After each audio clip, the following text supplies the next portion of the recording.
Hey guys, well, ready to fit the water pump on. I've got my new hoses. This one's 41 mil on the inside, and the small one they gave me, which I'm trying to put on the car now, is about 38 mil, so I wasn't too pleased about that. I don't know why they're different. I would have preferred two 41 mils, to be truthfully honest, but so it's really difficult to squeeze that one on. It only needs to go on maybe a centimetre more, but it's really difficult to push that on, so unfortunately I've decided to undo it here to get this one off that goes to the header tank, and then there's a bracket just there which goes into the top of the dreaded sandwich plate, and obviously the one there on that blue hose, there's a clamp on that. So what I'm going to try and do is undo all that, and I'm going to try and bring this out, so bring it out this way towards the clutch. Yeah, and see if I can fit it on and then slide the pipe back in. Yes, and it sounds like Big Brother's listening to me again. Anyhow, alright, well, I'll get that bit done. I'll see if I can get that pipe out and I'll come back to you. Okay, I've got that small bit of hose on the other side. It wasn't easy. I removed this pipe here, the water pipe, undid it all, moved a couple other pipes out of the way. This just gave me about an inch worth of play, so I could pull the pipe towards the water pump side, the front of the motor, a little bit more, just that tiny bit, and then you can see there, I've got a little bit of rope, some starter cord, and it's going through underneath. This is what I did. I mean, you might work out another way of doing it. This is the only way I could do it, and I've pulled it through, tied it off. I pulled it through and it just held it for me while I squeezed that hose on. I think it might have been a little bit easier if that hose wasn't 38 mil, it was 41 mil.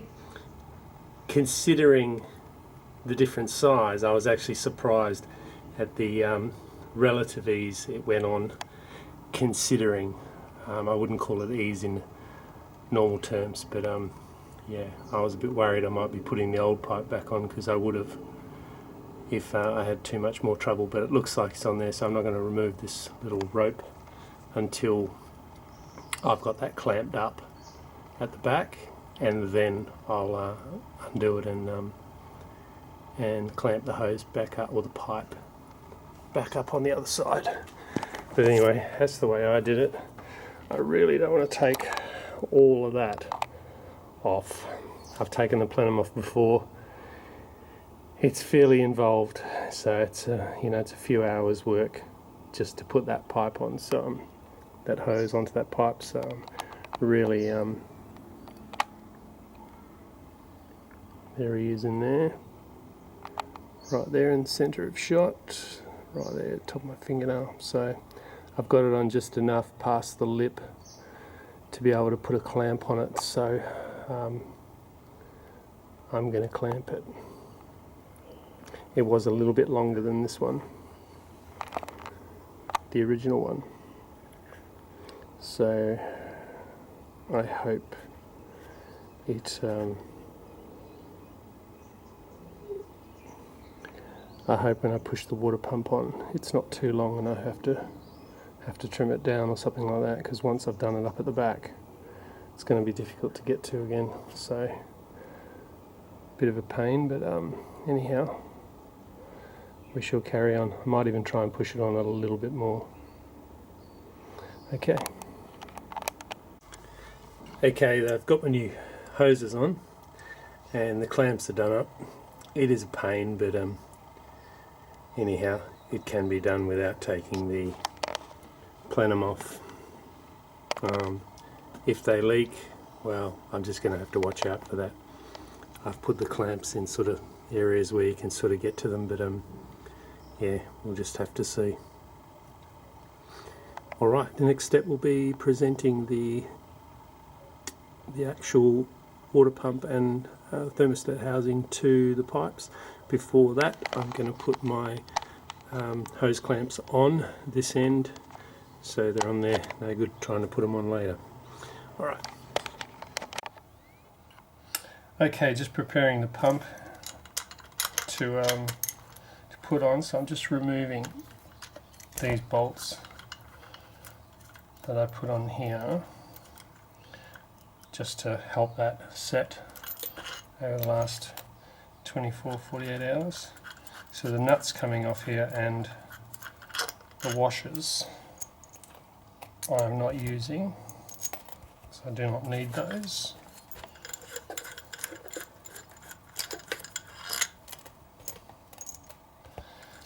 And I'm putting spring washers on each of these bolts, so they'll each have a spring washer on them, or a wave washer.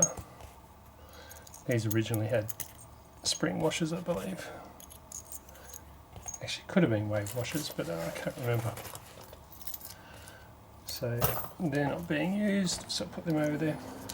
Now, the three studs, obviously, three nuts and studs, obviously to keep it all together when you're removing this whole unit in one piece. So remember at the back, the O-ring. Okay, it's important. It's going to be a bit of a pain to do, and I don't think you have to, because there's an O-ring there, obviously. But I'm going to put a bit of gasket sealer, or gasket maker, I should say, some silicone here. I'm going to put a bit of that. I'm going to clean that up a bit. It's not going to be as messy as it looks now. And I shall clean that up.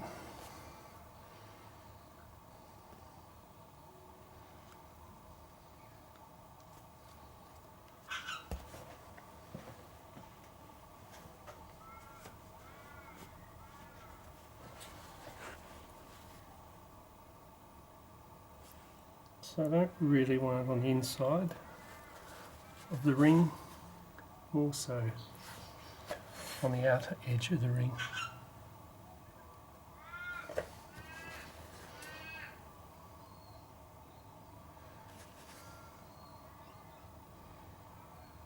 And also it helps to keep the ring there when you're presenting it up to the vehicle. So if I can get that in there, get that nice and clean. Yeah, that's what I want.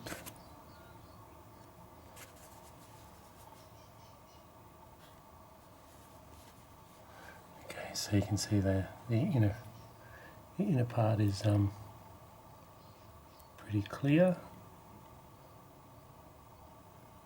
A little bit will probably pass over on the other side, on the inside of the O-ring anyway, when I clamp it. But obviously I'm going to let it dry well and truly before I go putting any fluids in it anyway. Alright.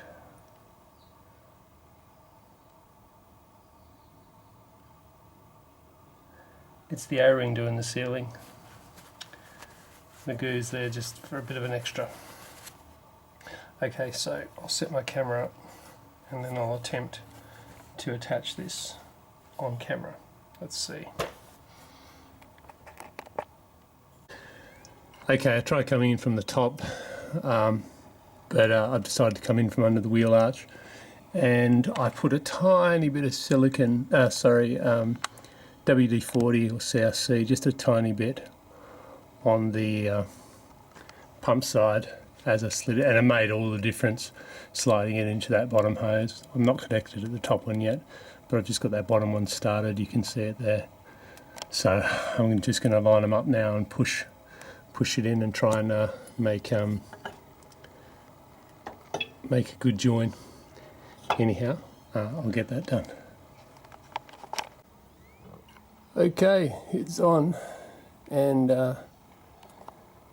yeah, I got it on most of the way onto the hoses, and then I had about 1/2 centimetre of gap between the housing and the block, so I started to feed the bolts in. They're new stainless steel bolts, these bolts here, that one, that one, that one, and there's one just around the corner there behind that pulley, so there's 4 of those. They're brand new stainless steel bolts and washers. So I got them biting with my fingers, and then I pulled it in just that little bit, doing it up, and it was fine. So, and like I said, I put a little bit of WD-40 on the male part of, or the back of the, so the opposite to this, and the inlets, which helped them slide onto the hoses. Now all I've got to do is do those hose clamps up at the top, and then it's basically on. So hose clamps up at the top, the pipe back to here, back to there, pulley and the adjusting pulley, and onto that pulley, and then down to the crank, and that's done. Alright, I'll get that done now. Okay, I've got those hoses on. The one at the top is relatively easy to get to. You can basically get to it from this side here. You can see the hose clamp there, hopefully, in shot. So the top one's pretty easy to get to. Bottom one, not so easy. Very difficult. What I did was I took I disconnected the warm-up regulator, took it off from here, which gave me access in this area here, and I positioned the clamp as so I can get to it down there. You can see the clamps got a little bit of a twist in it just at the end there. Not desirable, but it's not the end of the world. Sometimes they do that, but it's on there tight, so I was able to get in there with a flex driver first, and then I was able to get in there with a couple of extensions and a small ratchet and really tighten that up. I didn't go ridiculous on it, but I certainly don't want them to leak. But at least I know how to get to those ones now. The ones at the back, well, let's just pray they don't start leaking. But anyhow, if that happens, I might just bite the bullet and take the plenum off, and yeah, but hopefully I don't have to do that. But if I do, well, so be it. But anyway, that part's done. I'm going to put the regulator back on and start connecting up a couple other little pipes here and there, and we should be done. Okay guys, water pumps in, all connected. Finally got those hoses done up at the top, and yeah, what a pain that was. It's a lot more difficult with the plenum on to get into those hoses at the back of the water pump and thermostat housing. Nevertheless, it's all on. I'm not going to fill up the coolant until probably a couple of days. I'm going to give it a couple of days to settle in there and for that silicon to set and so on, and then I think it should be fine. And then of course when I start it up, I'm going to have to be checking for leaks in a lot of different places, because I've undone a lot of hoses and so on, a lot of clamps, so I'm just going to have to give it a really good look. Hopefully there won't be too many. One from a pipe here or there is not going to be the end of the world. I just don't want any leaking out of that there. That's what I don't want. But anyhow, the O-ring was in place, the silicon was there, so give that a few days to dry, and then I'll fill it up and bleed the system, and I'll show a bleeding of the system, even though I do have that on one of my previous videos anyway, but I'll show a full bleed of the system. Okay, when you see me next, we'll be putting in the coolant. Okay guys, when you're putting your pulleys on, make sure you put your water pump pulley on first. Belt on, I should say. Put your water pump belt on first, and then your alternator belt. You don't want them too tight, but you want them reasonably tight, so a little bit of flex in them like that is all you want. Okay, this one, this type with the ancillary pulley, this is to get your tension. Okay, so what you want to do is loosen this one, make sure that one's loose at the top so it can pivot, and then get your tension, okay, and then lock this one off, this one with the slot in it. Okay, so I normally put something sort of in between here and just sort of jimmy it out. It doesn't need to be super tight, but once again, you know, just firm. Okay, and then once you've locked that one off, it won't move, and then you can lock this one off and just make sure, if you've got the one with the bracket there, which is for the cover of the pulleys, the pulley covers, belt covers, just make sure you've got that nice and square, so when you go to put the cover on, it goes in. What I tend to do is when I do it up, I put a Allen key or something. You could use a screwdriver or something like that. I put an Allen key in there and I just hold it as I do it up, otherwise when you do it up that'll twist along with it. So I do that to keep it nice and square. Okay, alright, I'm going to get them done because I need to move the camera out of the way to get my hands in here and properly do that. Okay guys, I've got to be really quick. My battery's about to go flat on my camera. I've started the car up and I'm checking for leaks, so it's all looking pretty good at the moment. That little brass leader there is leading the air out of the motor, and then I'm coming down the front and I'm just checking, carefully putting my hand on the radiator. Just be careful, it could be hot. Mine's cold at the moment. It's cold here, so it's not coming through yet. Just be careful, these fans will come on at about 90 degrees C. A little bit of fluid there, just from, I've already bled a little bit of air out of here. So really all I'm going to be doing is waiting till I feel temperature in here, and then I'm going to open this up again, bleed a little bit of the air out, and just have a little rag ready to catch all the excess. Just be careful your rag doesn't get caught in your fan if your fans come on all of a sudden. So hopefully all is sweet. Sounds good, seems to be running well. Can't see any leaks down under the plenum. I've been checking with my torch under the plenum and making sure that the everything down there, the hoses aren't leaking. It's all looking pretty good. It's under the plenum where I'm mostly concerned about. These ones here aren't too much of an issue. They're easy to get to. Same with the ones there. There's those ones under the plenum. All looks good there at the water pump. There's a little bit too much light there. So it's all looking pretty good at the water pump there. There's no leaks so far. That little bit down there, that's from when I undid that top brass screw. That's not a leak at all. So it's all looking pretty good under here. No leaks there, but remember the engine's just idling, so get it under a bit of pressure, get it under a bit of stress, get all the system open, have a good look. But anyhow, that's all looking sweet. I'll let you know if I have any trouble. Otherwise, thanks for watching. Okay, just as a final mention, I did notice that I forgot to mention it during the main body of the video. When you're doing the bleeding of the coolant, make sure that you have the heater turned on full. So fan and heater, make sure they're open and on when you do the bleeding of the coolant.